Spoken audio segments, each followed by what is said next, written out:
Hello my dear students, आज मैं लेके आया हूँ इलेक्ट्रिक करंट थ्रू कंडक्टर्स इस लेसन का लेक्चर नंबर 7।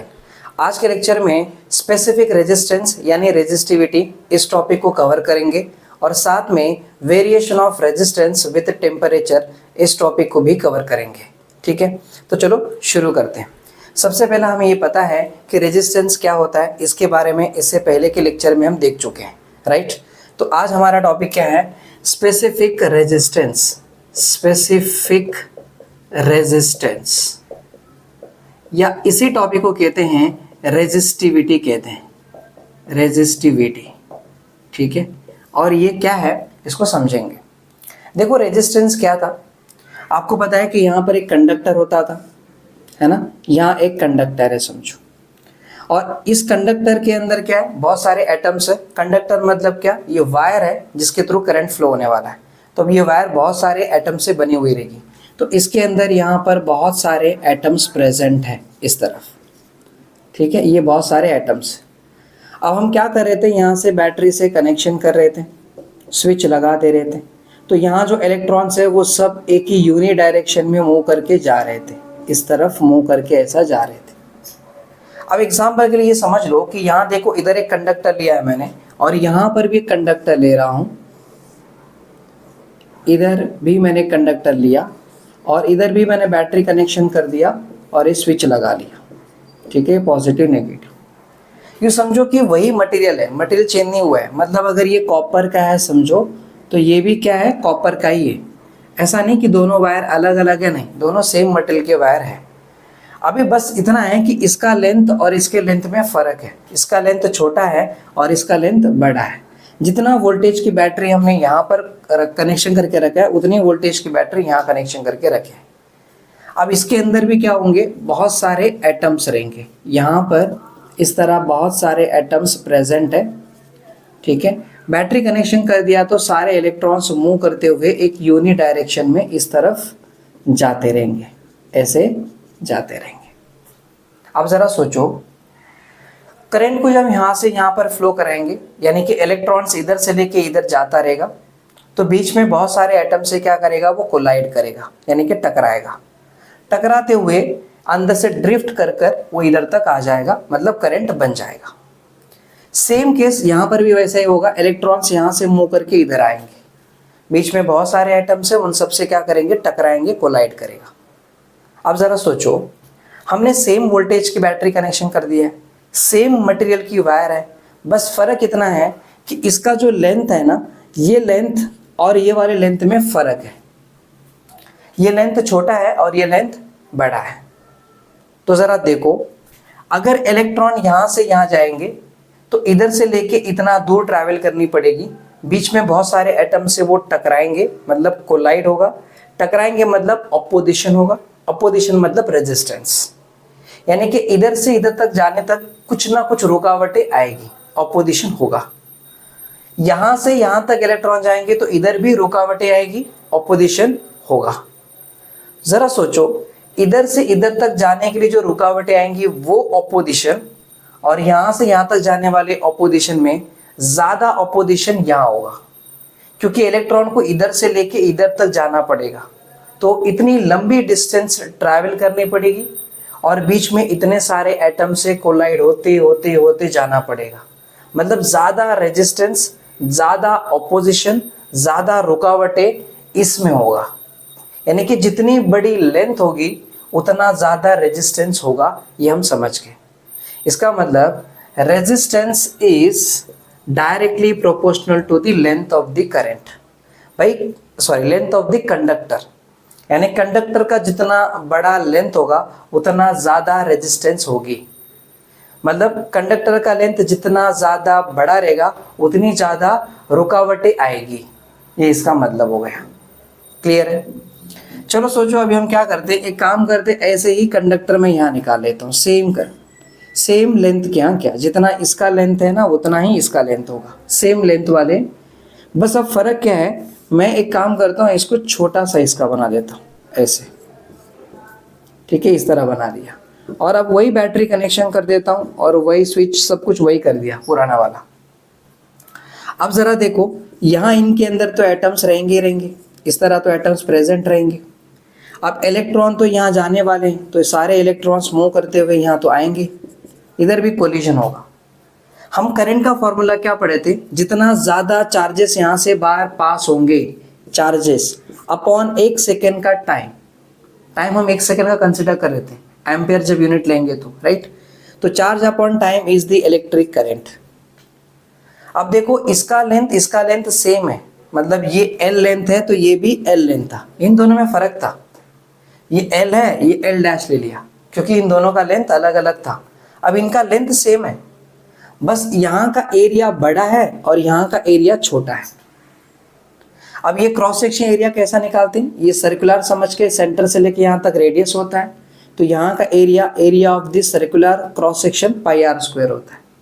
यहाँ का रेडियस बहुत छोटा है, यहाँ का रेडियस बड़ा है, मतलब इधर का एरिया बड़ा है इधर का एरिया छोटा है, लेकिन दोनों का लेंथ सेम है। अब अगर आप बैटरी कनेक्शन कर देते हो, इलेक्ट्रॉन को यहाँ से यहाँ पर भेजोगे, इधर से इधर भेजोगे, तो 1 सेकेंड में मान के चलो कि यहाँ से 10 इलेक्ट्रॉन निकल गए समझो, तो इधर से 1 सेकेंड में 10 इलेक्ट्रॉन नहीं निकलेंगे, यहाँ से कम निकलेंगे क्योंकि यहाँ का जो एरिया है वो बहुत ही छोटा है। तो 1 सेकेंड में हो सकता है कि यहाँ पर 6 इलेक्ट्रॉन निकल गए। मतलब क्या हो रहा है, यहाँ से 1 सेकेंड में 6 इलेक्ट्रॉन निकल रहा है, मतलब करंट एग्जाम्पल के लिए 6 एम्पियर बन गया। और यहाँ से 1 सेकेंड में 10 इलेक्ट्रॉन निकले, मतलब एग्जाम्पल के लिए 10 एम्पियर का करंट बन गया। इधर ज़्यादा इलेक्ट्रॉन निकल रहे हैं और यहाँ पर कम इलेक्ट्रॉन निकल रहे हैं। क्यों? क्योंकि यहाँ का एरिया बड़ा है, तो यहाँ पर रुकावटें ज़्यादा नहीं है, यहाँ पर ऑपोजिशन बहुत कम है, इसलिए इलेक्ट्रॉन फटाफट निकल जा रहे हैं।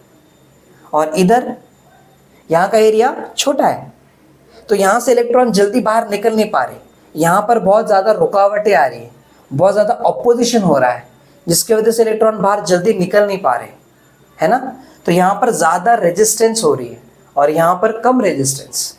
देखो एरिया बड़ा है तो रेजिस्टेंस छोटा यानी कि कम, और एरिया छोटा है तो रेजिस्टेंस बड़ा यानी कि ज़्यादा।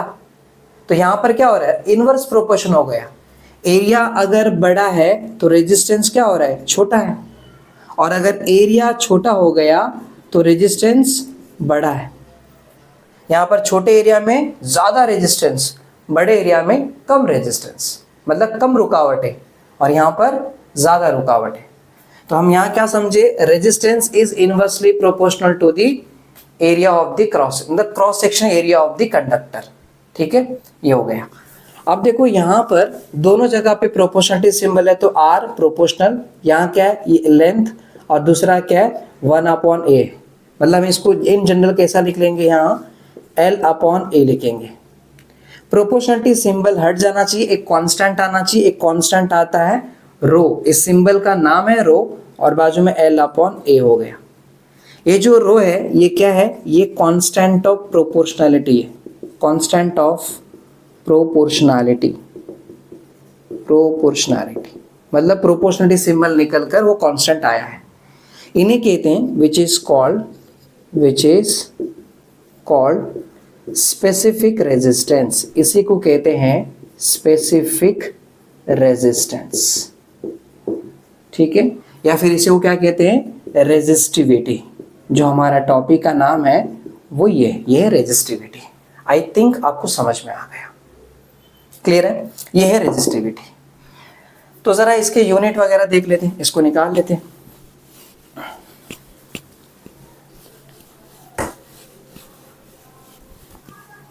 देखो यहाँ पर अभी क्या है, ये रेजिस्टिविटी है, तो रेजिस्टिविटी ये रो हो गया, तो हमारा फॉर्मूला क्या आ रहा है, R is equal to rho into L/a। अगर हमें रो चाहिए यानी कि रेजिस्टिविटी चाहिए, तो इसे क्रॉस मल्टीप्लाई करेंगे, रेजिस्टेंस इंटू एरिया अपॉन क्या हो जाएगा, लेंथ हो जाएगा। ये लेंथ नीचे, ये इधर चला गया, तो फॉर्मूला ये बन गया। अब हम अच्छी तरह जानते हैं कि इसकी यूनिट देखो, रेजिस्टेंस का यूनिट था ओम, एरिया का यूनिट है मीटर स्क्वायर, और नीचे लेंथ है तो यूनिट क्या होगा, मीटर। तो ये मीटर का 1 मीटर, ऊपर का 1 गया, तो कितना रहेगा, यहाँ आ गया ओम मीटर। यानी कि हम बोल सकते हैं कि SI unit of specific resistance या फिर रेजिस्टिविटी, इसका दोनों नाम है क्या, स्पेसिफिक रेजिस्टेंस या रेजिस्टिविटी। इस क्या आ रहा है, ओम मीटर, इसकी यूनिट आ रहा है ओम मीटर। क्लियर हो गई? देखो अभी हम क्या करेंगे, इसका अगर रेसिप्रोकल करेंगे, समझो रेसिप्रोकल मतलब 1 अपॉन रेजिस्टिविटी, तो इसे कहते हैं कंडक्टिविटी। क्या है? कंडक्टिविटी कहते हैं। कंडक्टिविटी को सिग्मा से बताया। द रेसिप्रोकल ऑफ रेजिस्टिविटी, यानी कि रेजिस्टिविटी का अगर आप रेसिप्रोकल करोगे तो उसे कहते हैं कंडक्टिविटी। अब इसका यूनिट क्या है जरा देखो, 1 अपॉन, ये रेजिस्टिविटी का यूनिट आ रहा था ओम मीटर, तो हम क्या लिखेंगे? ओम मीटर। जरा अगर ध्यान से समझोगे तो देखो 1 अपॉन ओम हो गया, 1 अपॉन ओम, और ये क्या आ रहा है? मीटर है यहाँ पर। 1 अपॉन ओम क्या था यहाँ पर? सीमेन, इसका यूनिट क्या था? सीमेन। और ये देखो नीचे क्या है? मीटर है, तो सीमेन पर मीटर। तो इसका यूनिट दो तरह का हो सकता है, एक तो सीमेन पर मीटर या फिर 1 अपॉन ओम मीटर। ये दोनों भी किसका यूनिट है? कंडक्टिविटी का यूनिट है। This is conductivity. ठीक है, आपको याद है ये रेजिस्टेंस था, तो रेजिस्टेंस का अगर आप रेसिप्रोकल करोगे तो क्या मिल रहा था? कंडक्टेंस मिल रहा था। क्या मिल रहा था? ये कंडक्टेंस। This is conductance. ठीक है, अगर रेजिस्टेंस का अगर आप रेसिप्रोकल किया तो कंडक्टेंस आ रहा था, और अगर रेजिस्टिविटी का रेसिप्रोकल किया तो कंडक्टिविटी आ रहा है। और कंडक्टिविटी का यूनिट 1 अपॉन ओम मीटर या फिर सीमेन पर मीटर। देखो इसका क्या आ रहा था? 1 अपॉन ओम, 1 अपॉन ओम, और इसी को हम क्या बोल रहे थे? सीएमएन बोल रहे थे, सीएमएन। ठीक है, सीएमएन, ये उसका यूनिट हो गया। तो ये था स्पेसिफिक रेजिस्टेंस, यानी कि इसी को रेजिस्टिविटी कहते हैं, और ये इसका डेरिवेशन है, इसका कॉन्सेप्ट है। आपको इतना तो समझ में आ गया। थोड़ा सा आगे बढ़ के डिटेल में देखते हैं। देखो यहाँ पर जो आपको दिख रहा है ना, ये क्या था यहाँ पर? इधर से लिखता हूँ, देखो ये था rho is equal to R A upon L R है। लेकिन आप जानते हो कि according to Ohm's law, Ohm's law से आपने क्या पढ़े थे? Voltage is equal to current into resistance. Voltage नहीं, इसे कहते हैं पोटेंशियल डिफरेंस, इसका यूनिट होता है वोल्टेज। तो potential difference is equal to current into resistance था। अगर यहाँ से अगर आपको रेजिस्टेंस निकालना है तो इसको नीचे भेजोगी तो क्या हो जाएगा? Potential difference upon current is equal to resistance आ जाएगा। तो अगर आप इसको यहाँ पुट करोगे तो देखो ये रो ऐसे ही रहेगा, आर की जगह पे आप ये पुट करोगे वी अपॉन आई, तो आर की जगह पे पुट कर देंगे वी अपॉन आई। ठीक है, और यहाँ ए अपॉन एल है, तो ए अपॉन एल यहाँ रहेगा। जरा देखो यहाँ पर ये specific resistance is equal to, ये एल को इसके नीचे भेजूंगा और आई को इधर भेज दूंगा, तो वी अपॉन यहाँ हो जाएगा एल, और ये हो जाएगा ए अपॉन आई हो जाएगा। ठीक है, अब देखो potential difference per unit length, इसे कहते हैं इलेक्ट्रिक फील्ड इंटेंसिटी। इससे पहले के लेक्चर में मैंने आपको सिखा दिया है, लेक्चर नंबर 2 या 3 कहाँ पर है पता नहीं, नंबर लेक्चर नंबर पता नहीं, पर मैंने पहले पढ़ा दिया है, एक बार आपको देख लीजिए। पर इतना अभी याद रखो कि जो इलेक्ट्रिक फील्ड इंटेंसिटी है, यानी कि इलेक्ट्रिक फील्ड जो देखते हो वो, और पोटेंशियल डिफरेंस, इन दोनों में रिलेशन क्या होता है? E is equal to V upon L होता है। ठीक है, और इसका जो कॉन्सेप्ट है आप इलेक्ट्रोस्टैटिक लेसन में पढ़ने वाले हो, तो अभी आप टेंशन मत लो। अभी के लिए सिर्फ आप इतना याद रखो कि इलेक्ट्रिक फील्ड, पोटेंशियल डिफरेंस और लेंथ, इनके बीच में रिलेशन ये होता है। ठीक है, तो ये हो जाएगा यहाँ पर रो इज इक्वल टू, इसके जगह पे आ जाएगा ई करके। और इससे पहले के लेक्चर में हमने पढ़े थे जो करंट डेंसिटी का फॉर्मूला पढ़े थे।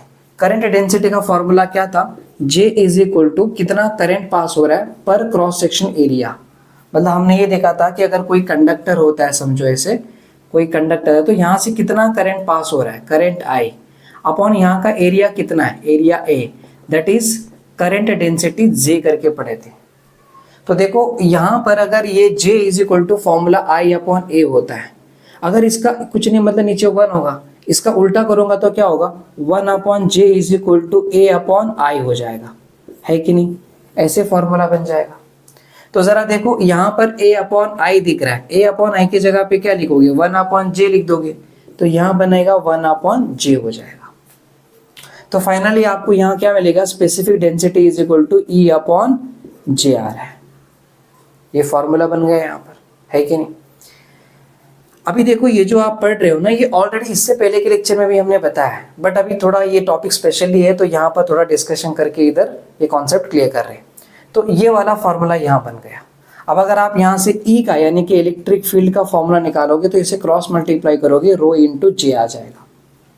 अगर इन्हें वेक्टर फॉर्म में लिखना है, इन वेक्टर फॉर्म, तो इन वेक्टर फॉर्म में अगर हम लिखेंगे तो इसको लिखेंगे E vector is equal to, rho तो यहाँ पर कांस्टेंट होता है, वो मटेरियल पे डिपेंड होता है, तो रो ऐसे ही रहेगा, यहाँ पर ये जे वेक्टर होगा ऐसे। समझ में आ गया? तो यहाँ तक ये वाली बातें तो आपको क्लियर हो गई। देखो दूसरा आपने कंडक्टिविटी का फॉर्मूला देखो, तो इससे एक फॉर्मूला का यहाँ रिलेशन ही बनेगा। देखो कैसे रिलेशन बनेगा, मैं आपको दिखा देता हूँ। एक काम करता हूँ, इसको निकाल लो। देखो आपने यहाँ तक फॉर्मूला पढ़ लिया ना ये वाला, तो ऐसे रख लो। तो सिंस हमें ये बात पता है कि rho is equal to E upon क्या है, जे, तो एक काम करता हूँ, जे को मैं यहाँ रख लेता हूँ। तो जे इज इक्वल टू क्या हो जाएगा, ई अपॉन रो, ये इधर आ जाएगा। Now J is equal to, ये देखो 1 अपॉन रो, और बाजू में ई लिख सकता हूँ ना, रो को साइड में ले लिया। Now J is equal to 1 upon rho किसका फॉर्मूला है, 1 अपॉन रो कंडक्टिविटी का फॉर्मूला है। तो यहाँ देखो कंडक्टिविटी इंटू ई बन गया, बराबर। तो ये सब क्या है, फॉर्मूला का वेरियस फॉर्म है। जब आपको न्यूमेरिकल्स आएगा तो कभी इनके बेसिस पे क्वेश्चन पूछेंगे।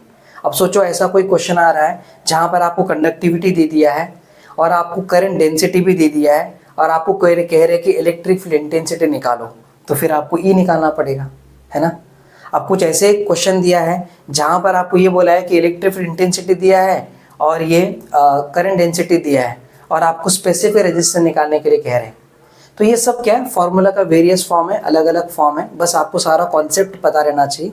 कभी इन पे कोई क्वेश्चंस आ गए जैसे एंट्रेंस वगैरह में, या फिर आपके बोर्ड एग्जाम में कभी अगर आता है, बोर्ड एग्जाम नहीं, जो आपका कॉलेज के एग्जाम में कभी क्वेश्चन आ गया, आपको पता रहना चाहिए। यानी कि एंट्रेंस पॉइंट ऑफ व्यू से आपको ये सारे क्वेश्चंस यानी कि सारे फॉर्मूले आपको पता रहना ज़रूरी है। तो यहाँ तक ये बातें आपको समझ में आ गई होगी, राइट। बाकी देखो इसके यूनिट्स आपको याद रखना है। करंट डेंसिटी का यूनिट क्या था, जनरल फॉर्मूला इसका क्या था, आई अपॉन ए, यानी कि ये था एम्पियर और ये था मीटर स्क्वायर, तो एम्पियर पर मीटर स्क्वायर। आप किसी भी फॉर्म में लिख लो, एक बात हमेशा याद रखो, जो उसका ओरिजिनल फॉर्मूला होता है उसके बेसिस पे जो यूनिट बन गया ना, वो यूनिट फिक्स्ड होते हैं। अब उसका फॉर्म आप चाहे कितना भी बदल लो, उसकी यूनिट चेंज होने वाले नहीं। दूसरा जो ये रेजिस्टिविटी हमने पढ़े थे, यानी कि रेजिस्टिविटी ये किसी भी मटेरियल पे डिपेंड करता है, यानी कि वो मटेरियल कैसा है। कॉपर का है तो उसकी स्पेसिफिक रेजिस्टिविटी अलग होगी, अगर एल्यूमिनियम का है तो उसकी स्पेसिफिक रेजिस्टेंस अलग होगा, समझे। या फिर सिल्वर है, कॉपर है, तो सबका अलग होगा। अब जैसे यहाँ पर एग्जांपल लेके बताता हूँ, मान के चलो कि देखो 25 डिग्री सेल्सियस है, 25 डिग्री सेल्सियस के यहाँ पर अगर आप सिल्वर का निकालते हो तो सिल्वर का जो रेजिस्टिविटी होती है इसका आता है 1.59 इंटू 10⁻⁻8, और ये क्या था, ओम मीटर था यूनिट, समझे क्या। इस तरह होता है। जैसे अगर आप मान के चलो कि कॉपर ले रहे हो, अब मैं ये किसका लिया था, सिल्वर का रेजिस्टिविटी इतनी होती है इस टेम्परेचर के यहाँ पर। अगर वही आप कॉपर लोगे समझो, तो कॉपर का कितना होता है, उसकी रेजिस्टिविटी होता है 1.72 इंटू 10⁻⁸ ओम मीटर। तो ऐसे जो उनकी रेजिस्टिविटी है एक पर्टिकुलर टेम्परेचर के यहाँ पर रेजिस्टिविटी फिक्स्ड होती है। अब उनका जो वैल्यू है रेजिस्टिविटी के वैल्यू, वो तुम और मैं डिसाइड नहीं कर सकते, वो उनकी नेचर पे डिपेंड है, वो किस तरह का मटेरियल है करके, तो उनकी रेजिस्टिविटी फिक्स होती है। तो resistivity depends upon the nature of the material, समझा क्या। तो ये उसका कॉन्सेप्ट है। आई थिंक आपको ये सारी बातें समझ में आ गया। अभी हम एक क्वेश्चन लेते हैं और सॉल्व करके हम आपको दिखाएंगे, ठीक है। देखो अभी हम एक क्वेश्चन ले लेते हैं और क्वेश्चन को सॉल्व करते हैं। क्वेश्चन ये है कि calculate the resistance per metre, ये लेना है at room temperature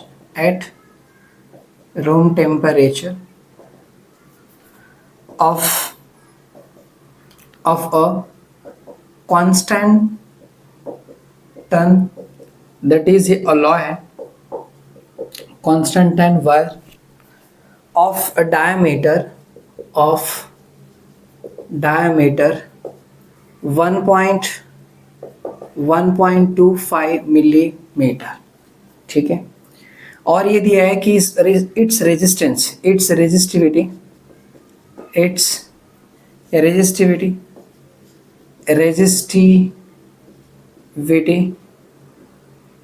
of constant ton wire at room temperature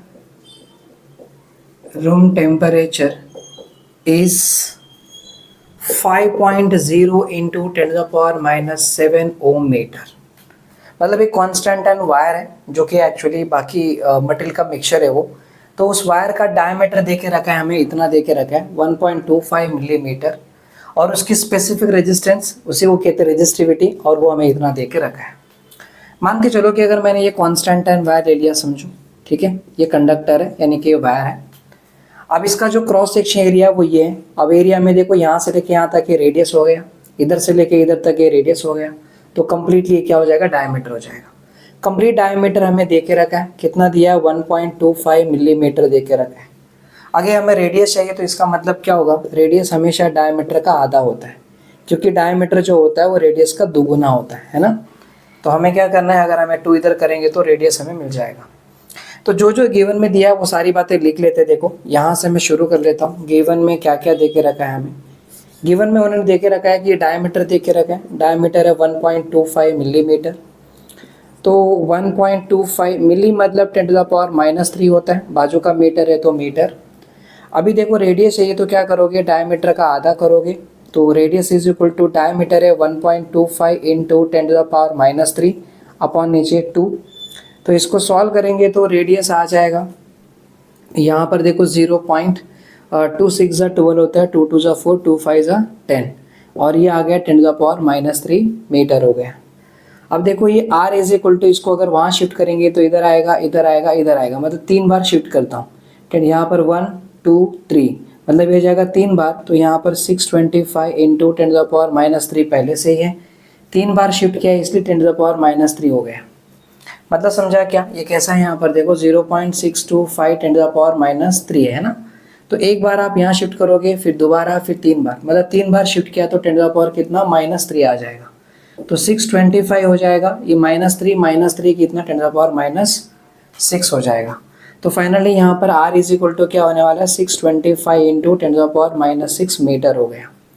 तो जो रेडियस है उसे मैंने बना लिया, उन्होंने डायमीटर दिया था, मैं रेडियस बना के रख लिया। हमें क्या दिया है कि रेजिस्टिविटी दिया हुआ है, रेजिस्टिविटी मतलब स्पेसिफिक रेजिस्टेंस। तो कितना दिया है यहाँ पर, यहाँ लिख देते, रो इज इक्वल टू दिया है 5.0 मतलब 5 हुआ, और 10 to the power कितना है, -7 ओम मीटर दे के रखा है। अब हमें सवाल में ये पूछा है कि फाइंड आउट क्या करने के लिए बोला है, रेजिस्टेंस पर मीटर बोला है। देखो रेजिस्टेंस पर मीटर, अब ज़रा समझ लो इसका मतलब क्या है। देखो एक बात याद रखो, रेजिस्टेंस का फॉर्मूला क्या था, रो इंटू एल अपॉन ए। ये हमें अभी हमने इसका डेरिवेशन करके निकाले थे, है ना। तो इसमें अगर इसको नीचे रख लेता हूँ तो रेजिस्टेंस, देखो ये लेंथ है ना, उसको नीचे रख लिया, लेंथ नीचे कर लिया, तो रो अपॉन क्या रहेगा, ए। अब देखो लेंथ क्या है, मीटर में होता है, तो रेजिस्टेंस पर मीटर कहते हैं। रेजिस्टेंस पर मीटर मतलब resistance upon length of the conductor. जो भी कंडक्टर का लेंथ है उसका लेंथ कितना, एल है। तो रेजिस्टेंस पर मीटर या रेजिस्टेंस पर लेंथ इज दी, ये फॉर्मूला रहेगा। तो हमें ये निकालने के लिए कह रहे हैं। तो अभी हम टू फाइंड में क्या बोलेंगे, जो टू फाइंड होता है हमारा स्टेप लिखने का तरीका, उसमें हमें ये निकालना है कि r अपॉन एल निकाल के दिखाना है। और फॉर्मूला तो हमने बना लिया है, फॉर्मूला हमारे पास ऑलरेडी है, r upon L is equal to rho upon A करके है। अब नेक्स्ट जो इम्पोर्टेंट स्टेप होता है वो है कैलकुलेशन। तो कैलकुलेशन वाला पार्ट हम करेंगे। अभी देखो फॉर्मूला में हमें साफ साफ दिख रहा है कि हमें निकालना ये है, तो हमें, हमारे पास रो तो है क्योंकि वो दिया गया है, हमारे पास ए नहीं है यानी कि क्रॉस सेक्शन एरिया नहीं है। तो हम क्या करेंगे, यहाँ पर को सॉल्यूशन में लिखेंगे, सिंस क्रॉस सेक्शनल एरिया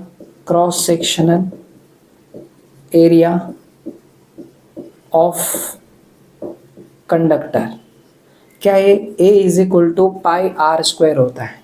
तो now A is equal to pi का वैल्यू 3.142 होता है, और जो आर का वैल्यू है वो कितना 625 है। तो ये हो गया 625 into 10 to the power minus कितना है, ये 6 है, और इसका स्क्वायर करना पड़ेगा, तो स्क्वायर कर लिया, ठीक है। अब देखो a इज इक्वल टू ये आ रहा है 3.142 और 625 है। 625 का स्क्वायर करना मुश्किल है लेकिन कर सकते हैं, 625 का स्क्वायर करेंगे, इसको इधर मल्टीप्लाई करेंगे तो 10⁻12 हो जाएगा। 6 टू जा कितना 12 हो जाता है। इसका स्क्वायर करना आसान है क्योंकि हम क्या करेंगे, हम लॉगरिथम यूज़ करेंगे। आपको लॉगरिथम यूज़ करने को आना चाहिए। अगर आपको नहीं आता है तो आप मुझे बता दीजिए, मैं उसका भी एक वीडियो लेक्चर बना दूंगा। इससे पहले हमने already how to use log table for multiplication and division, इन दोनों का लेक्चर हमने ऑलरेडी बना के रखा है, आप उसमें देख सकते हो। और यहाँ पर हम वैसे भी क्या करने वाले हैं, मल्टीप्लिकेशन डिवीजन ही कर रहे हैं। सिर्फ यहाँ पर एक पावर वाला है, तो पावर वाला भी यहाँ पर इसमें मिल जाता है लॉगरिथम में। कैसे देखना है मैं देखता हूँ। अभी देखिए, हमें जाना है स्क्वायर्स में और 62 का 5 में देखना है। तो स्क्वायर्स में जाना है, 62 का 5 में देखना है। तो 62 है यहाँ पर, इधर 62 का 5 में जाके देख रहा हूँ तो नंबर आ रहा है 390625 आ रहा है। क्या आ रहा है, 390625 आ रहा है। मतलब 625 का अगर हमने स्क्वायर करेंगे तो ये नंबर आएगा 62 का 5, राइट। बराबर है ना, चेक कर लेता हूँ। 62 का 5 में 390625 आ रहा है। अब इस नंबर को मैं छोटा कैसे करूँगा, देखो कुछ नहीं, मतलब पॉइंट यहाँ होगा और बाजू में तो 0 0 रहेंगे। तो 1 2 3 4 5 टाइम मैंने शिफ्ट किया तो 3.90625 इंटू 10⁻ कितना +5, क्योंकि लेफ्ट साइड में शिफ्ट होते तो पॉजिटिव पावर बढ़ता है, तो इतना आ जाएगा। अब इतना बड़ा नंबर लेके सॉल्व करना मुश्किल है क्योंकि लॉगरिथम में आपको पता है सिर्फ 4 डिजिट चाहिए रहता है। तो ऐसे में मैं क्या करूँगा, देखो इसको हटा दूंगा। ये 5 है, 5 हटेगा तो ये 3 हो जाएगा। अब ये 3 5 छोटा है तो ये भी हट जाएगा। ये 6 है, 6 5 से बड़ा है तो हट के ये 0 का क्या हो जाएगा 1 हो जाएगा। मतलब 3.91 10⁻ कितना हो जाएगा 5 हो जाएगा। तो ये जो आने वाला है यहाँ पर, और यहाँ a = 3.142 और इसका जो पूरा आंसर है वो कितना आ रहा है 3.91 10⁻5 और यहाँ पर 10⁻−12 आ रहा है ना। तो -12 आ रहा है, ज़रा इसको निकाल लेते हैं हम। देखिएगा तो इधर देखो, यहाँ एरिया = ये 3.142 है और 3.91 हो गया, और ये यहाँ पर -12 में 5 जाएगा तो 10⁻−7 हो जाएगा, है ना। अब इसका एंटीलॉग यहाँ पर एंटीलॉग निकाल सकते हैं। Antilog of 3.142 plus log of 3.91 into 10⁻−7। अभी एरिया = एंटी लॉग ऑफ, इसका देखो पॉइंट के लेफ्ट साइड में एक डिजिट है तो 1 - 1 0 हो जाएगा। पॉइंट पुट कर लेंगे। 31 का 4 में देखना है और मेन डिफरेंस 2 में देखना है, तो लॉग टेबल में जाना पड़ेगा। लॉग टेबल में जाकर 31 का 4 में देखना है। तो लॉग टेबल का 31 का हम 4 में देखेंगे, तो 31 का 4 में जो आ रहा है 4969 आ रहा है, तो 4969 हो गया, है ना। और उसके बाद मेन डिफरेंस 2 है, तो मेन डिफरेंस 2 में जाके देखा तो मेन डिफरेंस 2 में 3 आ रहा है, तो ये हो जाएगा 4972 हो जाएगा। तो ये 4972 है, राइट। अब उसके बाद इसका देखो पॉइंट के लेफ्ट साइड में एक डिजिट है तो 1 - 1 0 हो जाएगा, तो यहाँ पर 0 पॉइंट लगा लिए। अब क्या करेंगे, 39 का 1 में देखना है, तो यहाँ से 39 का 1 में देखना है। तो वेर इज 39, या आई गॉट इट। 39 का 1 में 5922 आ रहा है, तो यहाँ लिख लेंगे 5922, ठीक है। और देखो यहाँ प्लस है तो प्लस, और यहाँ 10⁻−7 है, तो 2 + 2 कितना 4, और 7 + 2 9 हो जाएगा। 9 + 9 18, तो यहाँ पर 1, और ये 6 + 4 10, तो यहाँ 1, तो इधर आ रहा है ये। अभी देखो एंटीलॉग में जाके देखना है, अभी हमें एंटीलॉग निकालना बाकी है, और यहाँ पर 10⁻ कितना -7 है। एंटीलॉग में 0.08 का 9 में देखना है, तो एंटीलॉग का पेज बना निकाल लिया। 0.8 का 9 में जाके देखना है, सो 0.8 का 9, तो यहाँ 0.8 का 9 में आ रहा है 1227 आ रहा है। 0.8 का 9 1227, सो एक मिनट, 0.8 का 9 1227, और मेन डिफरेंस कितना 4 है। 0.8 का 9 में देखा, मेन डिफरेंस 4 में देखना है। अभी 0.8 का 9 में 1227, मेन डिफरेंस 4, और मेन डिफरेंस 4 में आ रहा है 1 आ रहा है, तो यहाँ पर लिख लिया 1, तो 1228 आ गया। तो यहाँ इसका जो आंसर आ रहा है वो आ रहा है 1228 आ गया। यहाँ पर पॉइंट पुट कर दिया और ये 10⁻⁻7 है तो उसको ऐसे रख लिया। यहाँ पर 1 है तो 10⁻+1 लिख लिया। No area is equal to 1.228 है और 10 देखो -7 में से 1 जाएगा तो कितना -6 होगा। तो एरिया का आंसर इतना आ रहा है। लेकिन अभी हमारे जो आंसर निकालना है वो ये नहीं है, हमें क्या निकालना है, रेजिस्टेंस पर मीटर निकालना है। तो हमें एरिया मिल गया, अब हमारे पास फॉर्मूला भी है तो हम यहाँ पुट करके सॉल्व कर लेते हैं। तो देखो यहाँ आगे इसके आगे सॉल्व करते हैं। सॉल्व क्या करना है, यहाँ पर फ्रॉम फार्मूला क्या लिखोगे, R/L is equal to rho upon A आ रहा है।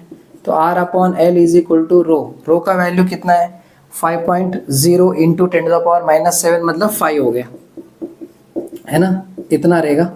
अपॉन जो एरिया है, एरिया का आंसर कितना आ रहा है 1.228 इंटू 10⁻6। देखो आप पहले भी डायरेक्ट ये सारे वैल्यू पहले पुट करके करते तो भी आ जाता क्या। अब मैंने स्पेशली क्या कर लिया, एरिया का अलग से निकाल लिया और बाद में लाके फॉर्मूले पुट कर रहा हूँ। आप साथ में एक ही बार पुट करके भी कर सकते हो, कोई दिक्कत नहीं। पर मुझे क्या लगा कि तुम्हें थोड़ा लेंदी लगेगा इसलिए मैंने अलग से करके दिखाया। एक बार आपको प्रैक्टिस हो जाए, आपको आसान लगेगा तो आप खुद से भी कर सकते हो, ठीक है। तो अभी यहाँ पर देखो इसको आगे सॉल्व कर लेते हैं।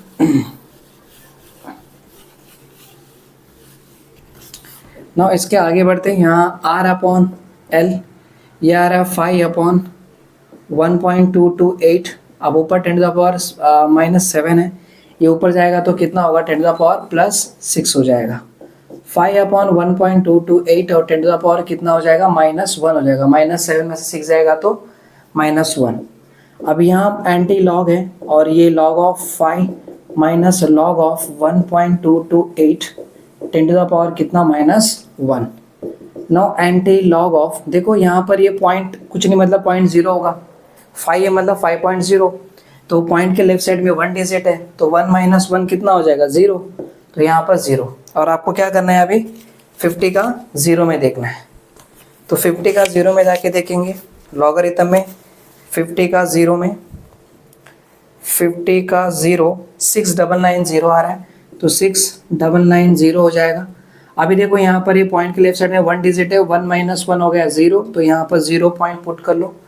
और 12 का 2 में देखेंगे तो लॉगरिथम में जाएंगे, 12 का 2 में देखेंगे, 12 का 2 12 के 2 में आ रहा है 0864 आ रहा है तो 0864 आ गया, ठीक है। 12 का 2 में 0864 और मेन डिफरेंस कितना 8 है तो सीधा जाना है मुझे मेन डिफरेंस 8 में। मेन डिफरेंस 8 में आ रहा है 28, राइट। 12 वाले में सीधा गया तो 28 आ रहा है। तो यहाँ लिखेंगे 28, 8 + 4 12 हो जाएगा, यहाँ पर 1 और ये हो जाएगा 9, ये हो जाएगा 08 यानी कि 0892 बराबर ना। तो यहाँ 0892 हो गया। अब देखो यहाँ माइनस है तो माइनस, यहाँ देखो इसमें से 2 जाएगा तो 8 आ जाएगा, यहाँ 18 में से 8 जाएगा, 18 में से 9 जाएगा तो 9 हो जाएगा, 8 में से 8 जाएगा तो 0 और यहाँ पर होगा 6 और ये होगा ऐसा। देखो यहाँ 10⁻⁻1 था, अभी नीचे भी 10⁻⁻1 आ जाएगा और अभी हमें एंटी लॉग निकालना बाकी है। तो अभी एंटी लॉग भी निकालेंगे, ये 10 - 1 रहेगा। ये बराबर है ना, कहीं कुछ गड़बड़ नहीं हो रही है। अभी 60 का हमें 9 में देखना है, एंटी लॉग में जाके देखना पड़ेगा। तो 60 का 9 में जाना है, 60 का 9, 60 के 9 में आ रहा है 4064, 60 का 9 में 4064 आ रहा है तो 4064 और 60 का 9 हो गया। मेन डिफरेंस 8 ना, तो मेन डिफरेंस 6 यहाँ पर 60 का 9 4064 और मेन डिफरेंस 8 है तो मेन डिफरेंस 8 में आ रहा है 7। मेन डिफरेंस 8 में 7 आया तो यहाँ लिख लिया हमने 7 + 4 11 हो जाएगा तो यहाँ पर 1, ये आ जाएगा 7 तो 4071 आ रहा है बराबर ना। 7 + 4 11 तो यहाँ पर 1 तो 7 बराबर। तो इधर कितना आ रहा है, ये आ रहा है R/L का आंसर जो आ रहा है वो 4071 है। यहाँ पर पॉइंट लगा लिया, यहाँ 10⁻⁻1 पहले से प्रेजेंट है वो लिख लिया। इधर तो जीरो है, अगर आप 10 टू द पावर जीरो लिखोगे तो उसका आंसर 1 होता है, तो नहीं लिखा तो भी चलेगा, है ना। तो यहाँ तक हो गया। अब ये आंसर आपका हो गया और यहाँ तक लिख के छोड़ोगे तो चलेगा। रेजिस्टेंस पर मीटर है ये, तो ओम पर मीटर इसका यूनिट हो जाएगा। अगर आप इसको मॉडिफाई करना है तो आप कर सकते हो। कैसे मॉडिफाई करोगे, देखो आप इसको और भी छोटा बना सकते हो, जैसे R/L है। देखो यहाँ पर 4 पॉइंट है, ये 4 पॉइंट।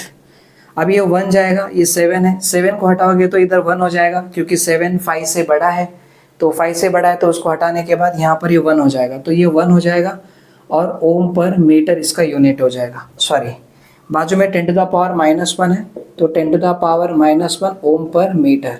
अगर -1 को भी हटाना है तो आप यहाँ लाओगे तो 10 टू द पावर कितना आएगा, +1 +1 -1 जाएगा, यानी कि हो जाएगा 0.41 ओम पर मीटर। देखो ऐसे इसका आंसर हो जाएगा। क्लियर है। आप इतना सब सिंप्लीफाई नहीं करोगे लास्ट तक तो कोई बात नहीं, आप यहाँ तक छोड़ दो तो भी आपका आंसर सही हो जाएगा, कुछ गलत नहीं है, 100% राइट है। ठीक है, तो कैसा सॉल्व करना है आपको समझ में आ गया। क्वेश्चन अगर ऐसा रहा तो इस तरह सॉल्व करना होता है। जब मैंने क्वेश्चन लिखा तो मुझे भी नहीं पता इतना लंबा चौड़ा इसका सोल्यूशन होने वाला है, पर ठीक है, ले लिया है तो करना पड़ेगा, तो करके दिखा दिए। ठीक है, सो अभी इसको हटा देते हैं और अगला टॉपिक हम देखते हैं variation of resistance with temperature. Temperature की वजह से रेजिस्टेंस कैसे वैरी करता है वो भी हम समझेंगे। तो इसको हटा के वो सॉल्व करते हैं।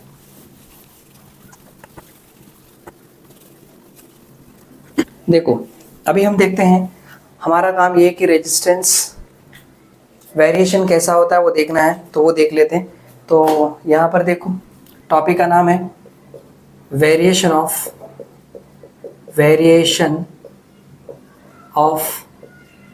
Resistance with temperature. टेम्परेचर से रेजिस्टेंस कैसे वैरी होता है ये समझना होगा। देखो वैरी कैसे होता है ज़रा समझते हैं। जैसे मान के चलो कि मेरे पास ये वायर है, ठीक है, अब ये कंडक्टर है, तो इसके अंदर बहुत सारे क्या होंगे, एटम्स होंगे। तो यहाँ में maximum number of atoms present रहेंगे, तो मैं सारे एटम्स को यहाँ पर दिखा देता हूँ इस तरफ। अब क्या करें, देखो यहाँ का जो टेम्परेचर है इस वक्त, इसका जो टेम्परेचर है मान के चलो कि 0 डिग्री सेल्सियस का टेम्परेचर है ना। तो जो भी टेम्परेचर होगा ये 0 डिग्री सेल्सियस है, और इस टेम्परेचर को मैं T0 से रिप्रेजेंट कर रहा हूँ ऐसे। ठीक है, और इस वक्त इस वायर का जो रेजिस्टेंस है वो रेजिस्टेंस जो भी रहेगा उसको हमने बता दिया R0, मतलब रेजिस्टेंस एट 0 डिग्री सेल्सियस। अब देखो ऑब्वियसली इसके अंदर क्या होंगे, अगर हम बैटरी से कनेक्शन कर देते हैं ऐसे, अगर हम बैटरी से कनेक्शन कर दिए होते तो क्या होता। देखो अभी टेम्परेचर लेता 0 डिग्री सेल्सियस, जिसे हमने क्या कहा था T0 से रिप्रेजेंट किए थे। अगर मैं यहाँ स्विच लगा लिया, करंट फ्लो कराता, तो यहाँ का जो इलेक्ट्रॉन्स है वो यहाँ से इधर जाते, ऐसे यहाँ ट्रैवल करते हुए ऐसा जाते हैं, ये इलेक्ट्रॉन इस तरह जाते हैं, है ना। ऐसे इलेक्ट्रॉन फ्लो होते हैं तभी तो करंट बनता है कि नहीं। अब आम तौर पे क्या होता है, जब आप स्विच ऑन कर देते हो तो इलेक्ट्रॉन सारे मूव करते हुए यहाँ जाते हैं, तो बीच में जो एटम्स है उन्हें टकराते हैं, कोलाइड करते हैं, मतलब कोलिजन होता है। तो टकराने की वजह से उनकी स्पीड कम हो जाती है, यानी कि ऑपोजिशन हो जाता है। जो ऑपोजिशन क्रिएट हो रही है उसे कहते हैं रेजिस्टेंस। और इस वक्त जो ऑपोजिशन क्रिएट हो रहा है वो रेजिस्टेंस ये है। और अभी का जो टेम्परेचर है वो 0 डिग्री सेल्सियस का टेम्परेचर है। अब आपको पता है 0 डिग्री सेल्सियस केल्विन में कैसे कन्वर्ट करते हैं। आप 273.15 को 0 से ऐड कर दोगे तो ये केल्विन में कन्वर्ट हो जाएगा, है ना। तो ये ठीक है, वो बाद में की बात है। आप सिर्फ इतना समझ के चलो कि अभी इस वक्त प्रेजेंट में जो टेम्परेचर है वो 0 डिग्री सेल्सियस है, और इस वायर का जो रेजिस्टेंस है, जो अभी रुकावटें आ रही है, क्योंकि इलेक्ट्रॉन यहाँ से यहाँ पर जाते वक्त बीच में एटम से क्या कर रहे हैं, वो टकरा रहे, कोलाइड कर रहे, यानी कि उनके बीच में ऑपोजिशन क्रिएट हो रहा है। और जो ऑपोजिशन इस वक्त क्रिएट हो रही है उसे कहते हैं रेजिस्टेंस, और वो है इतना। इतनी बात तो क्लियर है ना। अब क्या कर रहा हूँ कि अब मैं इसे टेम्परेचर देता हूँ। तो अगर मान के चलो कि मैंने टेम्परेचर देना शुरू कर दिया, यहाँ से ऐसे टेम्परेचर प्रोवाइड किया, यानी कि हीट दिया। अब अगर मैं टेम्परेचर देता हूँ तो ये जो वायर है वो टेम्परेचर को गेन कर रहा है। टेम्परेचर को गेन कर रहा है मतलब हीट एनर्जी को गेन कर रहा है। अब हीट एनर्जी अंदर गया तो ये जो सारे जो एटम्स है उनके पास हीट आएगा। तो एटम्स भी क्या कर रहे हैं, हीट एनर्जी को गेन कर रहे हैं। अब एटम्स अगर हीट एनर्जी को गेन करेंगे तो वो एक्साइटेड स्टेट में चले जाएंगे। अब एक्साइटेड स्टेट में चले जाएंगे मतलब वो वाइब्रेशंस क्रिएट करेंगे। अब जरा सोचो, जब इससे पहले के टाइम पे 0 डिग्री सेल्सियस का टेम्परेचर था, तब ये एटम्स अपनी जगह पे हल्का हल्का वाइब्रेशन कर रहे थे ऐसे ऐसे। तो ये जो इलेक्ट्रॉन्स है वो उसके बीच में से ड्रिफ्ट करके निकल जा रहे थे और करंट बन रहा था और अपोजिशन इतना नहीं हो रहा था क्योंकि जगह थी जाने के लिए। इनके बीच में से घुस के जाने के लिए जगह था तो इलेक्ट्रॉन निकल के जा रहे थे, इतना अपोजिशन नहीं हो रहा था। लेकिन अगर अभी आप हीट दे रहे हो यानी कि टेम्परेचर दे दिया, तो इस वायर ने उस टेम्परेचर को गेन कर लिया यानी कि हीट एनर्जी को ले लिया। अब हीट एनर्जी लेने के बाद ये सारे एटम्स क्या करेंगे, ज्यादा वाइब्रेशन क्रिएट करेंगे। अब ज्यादा वाइब्रेट करेंगे तो इधर से इलेक्ट्रॉन को जाने को ही नहीं होगा क्योंकि सारे एटम अपनी जगह पे क्या कर रहे हैं, वाइब्रेशन क्रिएट कर रहे हैं। और इलेक्ट्रॉन वहां से कहां से जा पाएगा, इलेक्ट्रॉन जा रहा है बेचारा, उनको टकरा रहा है, फिर जगह बना रहा है, उधर भी टकरा रहा है, फिर जगह बना रहा है, उधर भी टकरा रहा है, बहुत ज्यादा कोलिजन करके मुश्किल से इधर आएगा। मतलब बहुत ज्यादा ऑपोजिशन हो जाएगा अंदर, बहुत ज्यादा रुकावटें आ जाएगी। ज्यादा रुकावटें आ जाएगी मतलब ज्यादा रेजिस्टेंस क्रिएट हो जाएगी। तो अभी आप समझ गए, टेम्परेचर देने से रेजिस्टेंस क्या हो रही है, बढ़ रही है। क्योंकि अगर हम टेम्परेचर देते हैं तो ये जो एटम्स ऑफ द कंडक्टर, ये atoms of the wire will vibrate with maximum frequency. Maximum frequency से वाइब्रेट करेंगे तो इलेक्ट्रॉन को जाने को मिलेगा नहीं, ज्यादा कोलिजन हो जाएगा, जाएगा टकराएगा, फिर उधर जाएगा उधर टकराएगा। क्योंकि पूरे एरिया में तो ये पहले से वाइब्रेट कर रहे हैं ऐसे ऐसे ऐसे, जाने को ही नहीं हो रहा है इलेक्ट्रॉन को। मतलब बहुत ज्यादा रुकावटें आ रही है, मतलब बहुत ज्यादा रेजिस्टेंस बनेगा। तो जितनी ज्यादा टेम्परेचर दोगे उतना ज्यादा एटम्स वाइब्रेट करेंगे, तो इलेक्ट्रॉन का मूवमेंट को उतना ही ज्यादा ऑपोजिशन क्रिएट हो जाएगा, मतलब रेजिस्टेंस उतना ही ज्यादा बढ़ जाएगा। तो अब मान के चलो कि हमने कुछ टेम्परेचर दे के रख दिया, एग्जाम्पल के लिए 25 डिग्री सेल्सियस का टेम्परेचर दिया, तो इस टेम्परेचर को हमने बता दिया T। ठीक है, कितना बता दिया, T।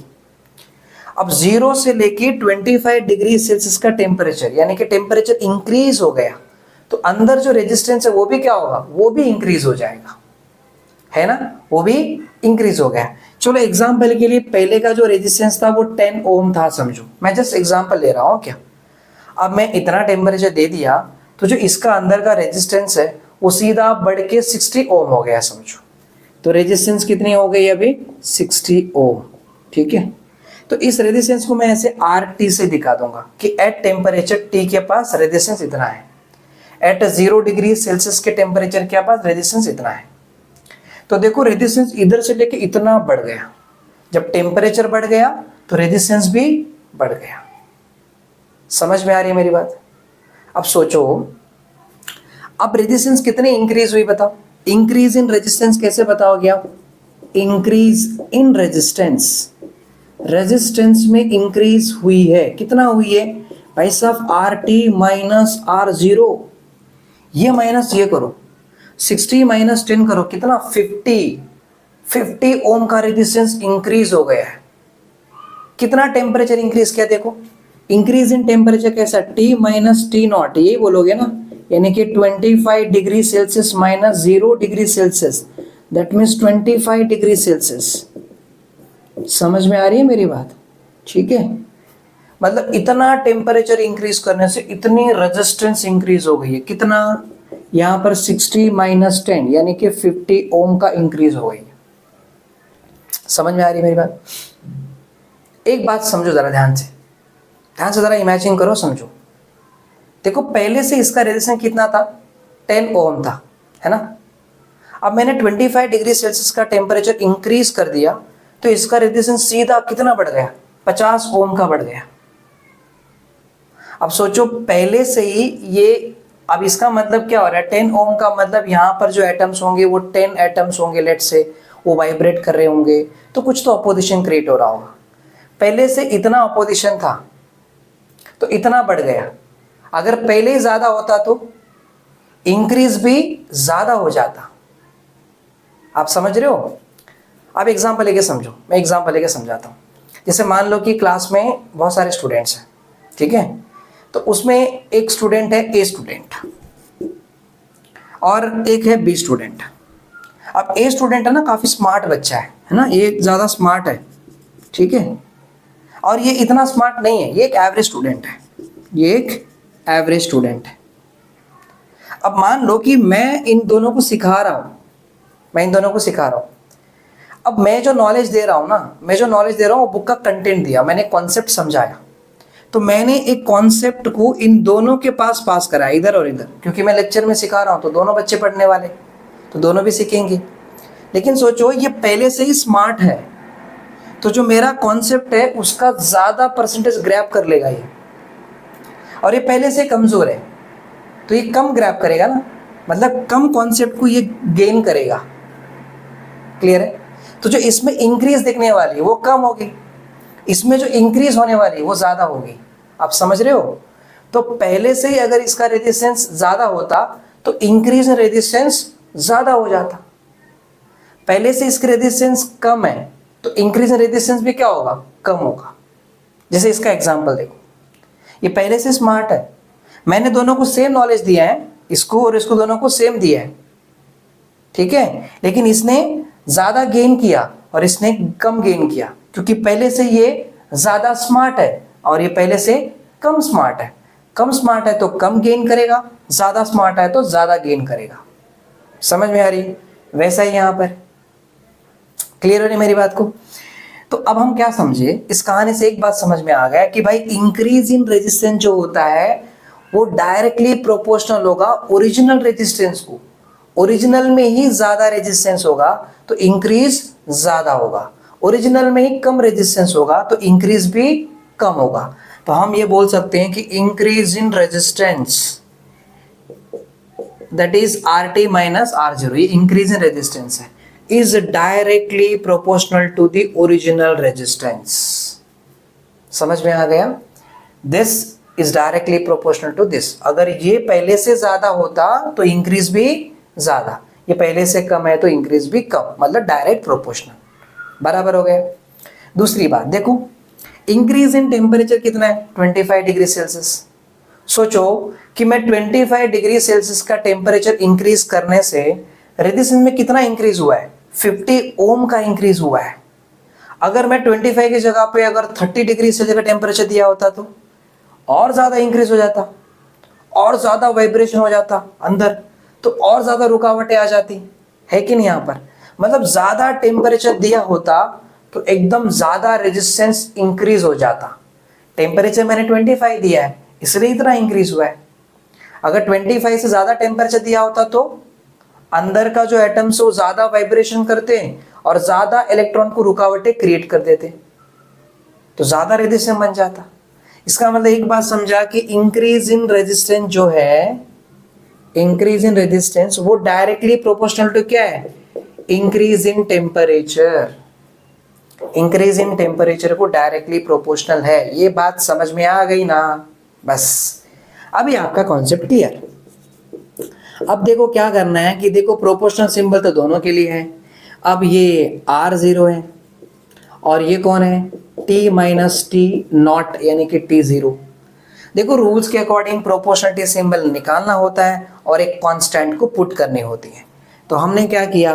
RT minus R0 proportionality symbol निकाल के एक कांस्टेंट पुट किया, और कांस्टेंट क्या है? अल्फा है। क्या है? अल्फा। और बाजू का क्या है? R0 into T minus T not.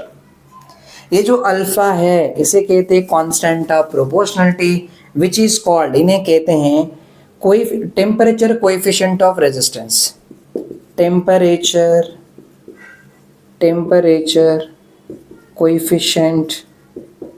Coefficient of resistance कहते हैं। ये किसके बदले में आया है? प्रोपोर्शनलिटी सिंबल के बदले में एक कांस्टेंट आया। इस कांस्टेंट को कहते हैं टेम्परेचर कोएफिशिएंट ऑफ रेजिस्टेंस। ये क्या करता है? इसका क्या मतलब है? मतलब ये है कि इस मटेरियल की वो कैपेसिटी बताएगा कि कितना टेम्परेचर को गेन करके वो कितना रेजिस्टेंस को इंक्रीज कर सकता है। मतलब पर डिग्री सेल्सियस में वो कितना रेजिस्टेंस को इंक्रीज कर सकता है, उसकी कैपेसिटी बताता है। तो हर एक का टेम्परेचर कोएफिशिएंट रेजिस्टेंस अलग अलग होगा। एल्यूमिनियम का अलग है, कॉपर का अलग है, सिल्वर का अलग है, ब्रास का अलग है। हर वायर का जो टेम्परेचर कोएफिशिएंट रेजिस्टेंस है वो अलग अलग होती है, क्योंकि हो सकता है कि एल्यूमिनियम जो होते हैं वो ज़्यादा रेजिस्टेंस को बढ़ा ले। बाकी अगर कोई ले लो जैसे स्टील हो गया, तो उसके अंदर जो रेजिस्टेंस की जो इंक्रीज होती है पर डिग्री सेल्सियस में वो कम होगा। तो हर मटेरियल का जो नेचर है उसके ऊपर डिपेंड करता है, सबका अलग अलग टेम्परेचर कोएफिशिएंट रेजिस्टेंस होता है और ये वैल्यू एक्सपेरिमेंटली कैलकुलेटेड होता है, उसे तुम और मैं डिसाइड नहीं कर सकते। ठीक है, तो यहाँ तक आपकी बात समझ में आ गई और ये हमारा फॉर्मूला बन गया। थोड़े इस फॉर्मूले को हम थोड़ा एक्सपैंड कर लेते हैं, मतलब थोड़ा सिंप्लीफाई करते हैं आगे भी जाकर, तो आपको एक नया फॉर्मूला बनते हुए दिखेगा। चलो इसका नाम आपको याद रहेगा, टेम्परेचर कोएफिशिएंट रेजिस्टेंस है, तो मैं इसको निकाल लेता हूँ। ठीक है, याद रख लो। अब यहाँ बनेगा RT माइनस R0 है ना, एक काम करते इसको उधर शिफ्ट कर लेते हैं, तो माइनस R0 यहाँ आ जाएगा तो प्लस R0। बाकी यहाँ पर एक कौन है, alpha R0 into T minus T naught. Now RT is equal to, देखो इधर R0 है, R0 है, मैंने R0 को कॉमन ले लिया, तो 1 plus alpha into T minus T not बन गया फॉर्मूला। यही है रेजिस्टेंस, मतलब टी टेम्परेचर पे कितना रेजिस्टेंस है उसका फॉर्मूला ये है। ये कौन सा रेजिस्टेंस है, ओरिजिनल में कितना था 0 डिग्री सेल्सियस के टाइम पे। ठीक है, क्लियर है। अब अगर सोचो यही फॉर्मूला आप अप्लाई करते ना फर्स्ट कंडीशन में और सेकंड कंडीशन में, मतलब अभी तो ये वाला फॉर्मूला समझ में आ गया, राइट। एग्जाम्पल के लिए मैं ऐसे बोल रहा हूँ कि हमने वायर ले लिया और मैंने बोला अभी T1 टेम्परेचर पे कितना रेजिस्टेंस है, तब आप क्या लिखते पता है, यहाँ पर इधर 1 लिख देते और यहाँ पर देखो सॉरी ये अभी यहाँ पर 1 आ जाएगा, ये R0 आ जाएगा, ये फॉर्मूला आ जाएगा। T2 टेम्परेचर पे कितना है तो यहाँ पर 2 लिख देते हैं, फिर से फॉर्मूला ऐसे बन जाएगा। क्लियर हो गई। चलो अभी यहाँ तक अगर आपको समझ में आ गया तो परफेक्शन हो गई। यहाँ तक अगर क्लियर हो गई, अब देखो हम क्या करेंगे, हम RT को इधर RT नहीं लिखेंगे, ऐसे डायरेक्ट लिख देंगे, खाली ऐसा लिख देंगे कि R is equal to R0 into 1 plus alpha T minus T0। ठीक है, अभी इंक्रीज इन टेम्परेचर तो इसको डेल्टा टी से भी रिप्रेजेंट कर देते हैं। तो ये सब चलता रहता है, आपको समझ लेना चाहिए कि कहाँ से आ रहा है कैसे आ रहा है, ये समझ लेना चाहिए, कंफ्यूजन में नहीं रहने का। ठीक है, अब अगर यही फॉर्मूला आप रेजिस्टिविटी को अप्लाई करते हैं तो आपको तो पता है ना कि जो रेजिस्टिविटी होता है उसका फॉर्मूला क्या था यहाँ पर, RA/L है कि नहीं। तो जैसे रेजिस्टिविटी है, जैसे रेजिस्टेंस है, वैसे रेजिस्टिविटी हो गया, कोई दिक्कत, दोनों का एक ही मतलब हो गया। तो अगर आप रेजिस्टिविटी के लिए अप्लाई करते तो फॉर्मूला क्या होता, बस यहाँ पर रो टी आ जाता और यहाँ आ जाता रो 0, बाकी फॉर्मूला सेम हो जाते। तो रेजिस्टिविटी और रेजिस्टेंस के लिए सेम कहानी, क्योंकि जो रेजिस्टिविटी का नेचर है वही रेजिस्टेंस का नेचर है, तो दोनों के लिए एक ही मतलब हो गया। अगर इसका ग्राफ बनता तो कैसे बनता, अब देखो अगर हम यहाँ पर ग्राफ निकाल लेते हैं, इधर ले रहे हम टेम्परेचर, ठीक है, एक्स एक्सिस पे टेम्परेचर लेंगे जो कि केल्विन में लेने वाला है। अब एक बात याद रखो, डिग्री सेल्सियस को केल्विन में कैसे कन्वर्ट करोगे, अगर 0 डिग्री सेल्सियस है समझो तो इसे केल्विन में कैसे कन्वर्ट करेंगे, 0 + 273.15 केल्विन है ना, ऐसे कन्वर्ट करोगे। आमतौर पे ये जो 1.5 है ना वो सॉरी 0.15 वो लेते ही नहीं, डायरेक्ट 273 से लिख लेते हैं। तो ये कितना आ जाएगा 273.15 केल्विन, मतलब 0 डिग्री सेल्सियस मतलब इतना केल्विन होता है कि नहीं। तो कोई भी अगर मान लो यहाँ पर 25 होता तो हम क्या करते हैं, यहाँ पर 25 लिख लेते हैं और ऐड करते तो ये कितना हो जाता है यहाँ पर 293 है ना, 298 हो जाता ना, 298.15 केल्विन ऐसा आ जाता। तो जो भी डिग्री सेल्सियस उसको केल्विन में कैसे कन्वर्ट करता है वो आप समझ जाओ। तो यहाँ जो टेम्परेचर हमने लिया है वो केल्विन में लिया है और यहाँ जो रेजिस्टिविटी लेने वाले हैं और जो भी इसका यूनिट होगा वो 10⁻⁻8 ओम मीटर पे होने वाला है। ठीक है, अब इससे पहले हम रेजिस्टिविटी दिखाए थे, आपको याद है, जैसे हम सिल्वर का दिखाए थे, सिल्वर का 25 डिग्री सेल्सियस पे कितना हो रहा था 1.59 10⁻⁻8 ओम मीटर था, है ना। जैसे अगर हमने इससे पहले देखे थे कॉपर का भी देखे थे, कितना था 1.72 10⁻⁻8 ओम दिखा था ओम मीटर, ये सब 25 डिग्री सेल्सियस के यहाँ पर उनकी रेजिस्टिविटी, ये कॉपर के लिए था, किसके लिए था, ये कॉपर के लिए था और ये सिल्वर के लिए था, ये हमने देखे थे। तो यहाँ देखो हमने इधर ले लेंगे, इधर 2 है, इधर 4 है, इधर 6 है, इधर 8 है, आगे 10 होगा, चलता रहेगा। अब मान के चलो यहाँ पर ये देखो 0 0 है, तो यहाँ का इंटू 100 होगा, इधर 400 होगा, इधर 600, इधर 800, ऐसे यहाँ पर केल्विन में टेम्परेचर। तो इनका ग्राफ कैसे होता है, जैसे टेम्परेचर बढ़ रहा है ना वैसे रेजिस्टेंस बढ़ेगा। जैसे यहाँ पर देखो टेम्परेचर इधर बढ़ गया, कुछ रेजिस्टेंस इतना बढ़ गया, टेम्परेचर यहाँ पर देखो टेम्परेचर इतना बढ़ गया, रेजिस्टेंस इतनी बढ़ गई, मतलब उसकी स्पेसिफिक रेजिस्टेंस इतनी बढ़ गई, टेम्परेचर इतनी बढ़ गई। मतलब यहाँ पर क्या हो रहा है, टेम्परेचर जितना ज़्यादा दोगे ना उतना ज़्यादा रेजिस्टेंस बनेगा।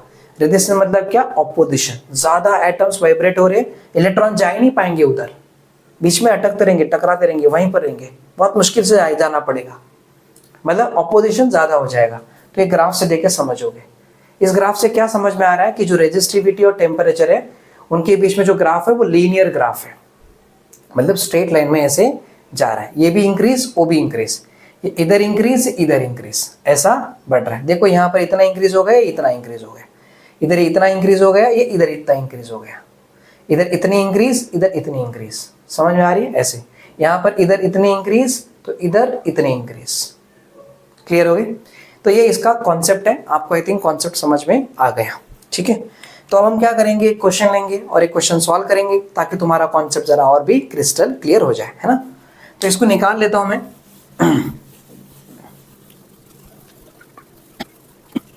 देखो अब एक क्वेश्चन ले लेते हैं।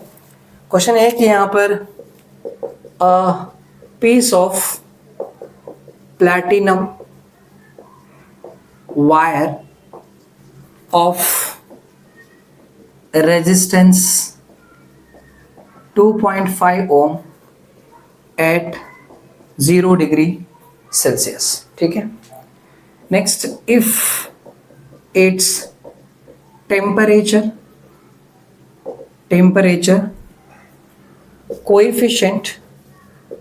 coefficient of resistance is 4.0 into 10 to the power -3 पर डिग्री सेल्सियस।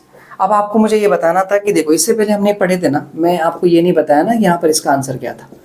R0 आ रहा है 1 + अल्फा इंटू T - T0, आपने फॉर्मूला पढ़े ना, मुझे बताना है यूनिट कैसे आएगा, ये पता चलना चाहिए ना आपको। तो देखो इससे पहले जब आप सॉल्व किए थे तो कैसा किया था कि RT - R0 था और यहाँ पर R0 था, राइट, और ये क्या आ रहा था यहाँ पर अल्फा इंटू T - T0 आ रहा था। तो यहाँ देखो अगर आपको अल्फा चाहिए तो क्या करोगे, RT - R0, मतलब ये पूरा टर्म नीचे आएगा, R0 और T - T0। देखो ये रेजिस्टेंस है तो इसका यूनिट क्या आएगा, ओम आएगा। अब ये रेजिस्टेंस तो इसका यूनिट ओम, और ये टेम्परेचर है तो ये क्या रहेगा, डिग्री सेल्सियस। ये दोनों चले गए तो यूनिट क्या आ रहा है, देखो जो भी इसका नंबर होगा वो नंबर यहाँ रह जाएगा, नंबर अपॉन पर डिग्री सेल्सियस। तो देखो इसका जो नंबर है वो और पर डिग्री सेल्सियस उसका यूनिट होगा। तो ये जो टेम्परेचर कोएफिशिएंट रेजिस्टेंस है उसका यूनिट क्या होगा, पर डिग्री सेल्सियस, याद रखना, ठीक है। तो मैंने वहां पर आपको यूनिट नहीं बताया इसलिए फिर से याद आया तो मैंने बता दिया, ठीक है। यहाँ आपको समझा, ओके। क्वेश्चन बना लिया हमने। क्वेश्चन क्या बनाए थे, इतना हमको दिया गया है तो हमें बोल रहा है कि यहाँ पर calculate the resistance of wire eight 80 degree Celsius. 80 degree Celsius के यहाँ पर कितना रेजिस्टेंस रहेगा ये बताओ, बोल रहा है। तो अभी वो प्लैटिनम वायर दिया हमको तो हम वायर निकाल लेते हैं। अब इसका देखो उन्होंने क्या दे रहा है, गिवन में बता रहा है कि शुरुआत में उनके पास जो रेजिस्टेंस है वो इतना है, यानी कि R0 कितना दिया है, 2.5 ओम दिया है, और तभी टेम्परेचर कितना था, T0 0 डिग्री सेल्सियस हो गया, क्योंकि एट 0 डिग्री सेल्सियस हो गया। बाद में देखो यहाँ पर उसका जो टेम्परेचर कोएफिशिएंट ऑफ रेजिस्टेंस है वो कितना दिया है, 4.0, मतलब 4 हो गया, 10 to the power -3 पर डिग्री सेल्सियस, ठीक है। अब हमें क्या बोल रहा है कि हमें रेजिस्टेंस निकालना है, कहाँ, 80 डिग्री सेल्सियस।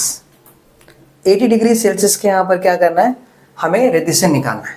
तो जो टेम्परेचर दे रहा है फाइनल टेम्परेचर वो कितना दे रहा है 80 डिग्री सेल्सियस। अब हमें टू फाइंड में ये बोल रहा है कि 80 डिग्री सेल्सियस के यहाँ पर क्या रेजिस्टेंस रहेगा, यानी कि हमें RT निकालना है। क्या निकालना है? RT। और हमारे पास फॉर्मूला तो पता है आपको, फॉर्मूला आप जानते हो, फॉर्मूला था RT is equal to R0 into 1 plus alpha into T minus T0। और नेक्स्ट स्टेप आ गया अपना कैलकुलेशन। कैलकुलेशन में क्या बोलोगे आप? From formula. उससे पहले देखो ये निकाल लेते हैं, since T minus T0, T minus T0 कितना है? देखो T है अपने पास 80 और ये 0, यानी कि 80 माइनस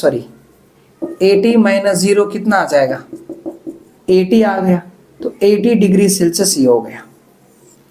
अभी जो अल्फा आपको दिया है ना, अल्फा जब यहाँ पर आप सॉल्व करोगे तो 10 टू द पावर -3 है, और इधर एक ये नंबर क्या ये आने वाला है, तो फिर -3 का बहुत ये हो जाएगा। तो अल्फा को हम क्या कर लेंगे, अल्फा जो हमको दिया गया वो कितना है 4 इंटू 10 टू द पावर कितना -3 है ना, ये हमारा अल्फा है।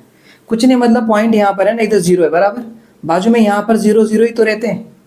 अगर -3 वाले पावर को निकालना है तो +3 पावर लाना पड़ेगा। +3 पावर कब आएगा? जब पॉइंट को लेफ्ट साइड में शिफ्ट करेंगे। तो देखो मैं एक बार यहाँ शिफ्ट करूँगा 10 टू द पावर +1 आएगा, एक बार यहाँ शिफ्ट किया 10 टू द पावर +2, और एक बार यहाँ शिफ्ट किया 10 टू द पावर +3। तो +3 -3 जाएगा, और यहाँ अल्फा क्या आने वाला है? अल्फा आने वाला है 0.004, यानी कि 0.004 है ना, इतना आएगा पर डिग्री सेल्सियस, इतना वैल्यू आने वाली। तो ये कहीं रफ वर्क बाजू में कर लो, यहाँ मत करो, ये तो मैं आपको समझा रहा हूँ इसलिए मैं यहाँ कर रहा हूँ, साइड में कहीं करके रख लो। अब आप पुट कर लो यहाँ पर फ्रॉम फॉर्मूला क्या है यहाँ पर देखो, RT is equal to R0 into 1 plus alpha T0 minus T, sorry T minus T0। R0 कितना है अपने पास? R0 है 2.5, तो यहाँ लिख लिए 2.5। 1 प्लस इसका वैल्यू कितना आ रहा है 0.004, और ये कितना आ रहा है? ये आ रहा है 80, तो यहाँ हो गया 80। ठीक है, अब देखो इनको सॉल्व कर लेना है। ये है 2.5, ये 1 प्लस, अगर हम सॉल्व किए तो 8 4 जा कितना होता है? 8 4 जा 32, 0.004 है, हम 8 से करेंगे, और ये 80 है। 8 4 जा 32, 3, तो 8 इंटू 0 0 तो 3, फिर ये 0 और ये 0 और ये 0, 1 2 3 1 2 3, यानी कि आ रहा है 0.32 आ रहा है ना, 0.32 हो गया। 2.5 इसको ऐड करो, ये कितना रहेगा 1.32 हो गया। 1 प्लस 0.32 कितना 1.32। अब 1.32 है, किससे मल्टीप्लाई करना है? 2.5 से करना है। 5 2 जा 10, तो यहाँ पर 1, 5 3 जा 15, 15 प्लस 1 16, 1 5 1 जा 5, 5 प्लस 1 6, यहाँ पर 2 2 जा 4, 2 3 जा 6, 2 1 जा 2, तो यहाँ पर है 0, ये 10, यहाँ 1, और ये 6 यहाँ पर कितना 12, और ये 13, तो यहाँ पर 1, ये 3.3 आ रहा है, यानी कि आएगा 3.3 ओम। तो ये इतना आ रहा है, 3.3 ओम आ रहा है। समझ में आ गया? इस तरह आपको सॉल्व करनी होती है, कैसे क्वेश्चंस आते हैं, किस तरह टॉपिक का कॉन्सेप्ट है, ये सारी बातें मैंने आपको समझा दी है। तो आज के लेक्चर में बस इतना ही, हम नेक्स्ट लेक्चर में मिलेंगे, तब तक के लिए जय Hind, thank you so much.